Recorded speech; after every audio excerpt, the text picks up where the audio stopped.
At kaugnay ng pagkamatay ng dalawang Ateneo basketball players, inatasan na ng Department of Justice ang National Bureau of Investigation na mag-imbestiga. Bagaman walang foul play na nakikita sa ngayon, inaalam na rin kung may dapat panagutin sa training nila sa Aurora. Lalo't may mga dating player na nagsabi na dumaan din sila sa tinawag nilang deadly at hell week na pagsasanay. Nakatutok si June Veneracion.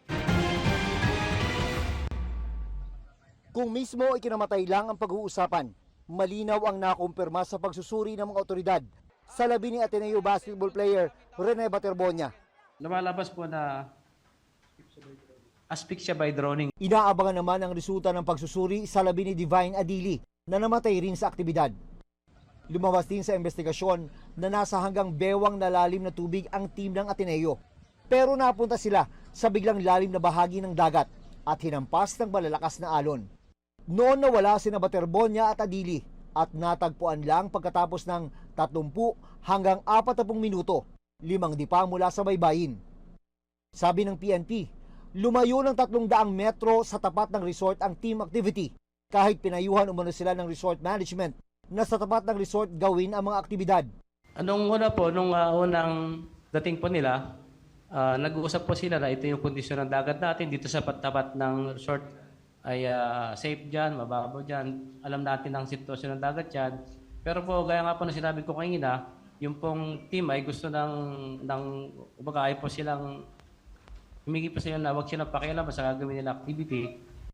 Pero walang nakikitang foul play ang Aurora Police, batay sa mga affidavit ng mga nagbigay ng first aid. Base po sa affidavit ng lifeguard, ay haba ko po ngayon yung statement niya, ay wala akong napansin na pabigat sa paa, kamay o katawan ng player. So yun po yung sabi ng lifeguard. Sabi naman po ng tiga MDR rin mo ng Dipakulaw, walang anumang pasa sa kanyang katawan nang siya ay aming binigyan ng punong lunas. Walang foul play pero wala bang dapat panagutin? Tiniyak ng PNP na wala silang sisinuhin, walang cover-up at magiging transparent ang ginagawa nilang investigasyon. Ilalabas daw ang buong resulta kapag natapos na silang mag-imbestiga. As to the negligence of anybody or yung liability po ng kasinumang partido, ay ito po'y malalaman natin once the investigation has been completed. Nako-question kasi ngayon kung ano ba talaga ang ginagawa sa training. Lalo sa gitna ng paglutang ng mga dati ng interview sa iba't ibang naging basketball player ng Ateneo de Manila University. Pero wild yun. Wild talaga, wild. Sa 2022 interview na ito, halimbawa ng Shoot First podcast, ay tinanong sina Gian Mamuyak at Tyler Chu tungkol sa kanilang naging training camp sa Aurora, parehong probinsya kung saan namatay sa training sina Baterbonia at Adili. Balita ko talaga may isang, baka nga yun, parang training camp yun dating. So, morning. Iba pa tayo. Iba pa yun. Parang sundalo daw talaga, bro. Ano yung ibig sabihin nung parang narinig ko na pang sundalo? Walang basketball doon. As in... Bootcamp, walang basket, walang bola. Wild. Dagat lang tsaka buhangin. Yep. No cellphone. Aniya, subok na subok ang kanilang mental toughness sa tindi ng training na kanilang naranasan.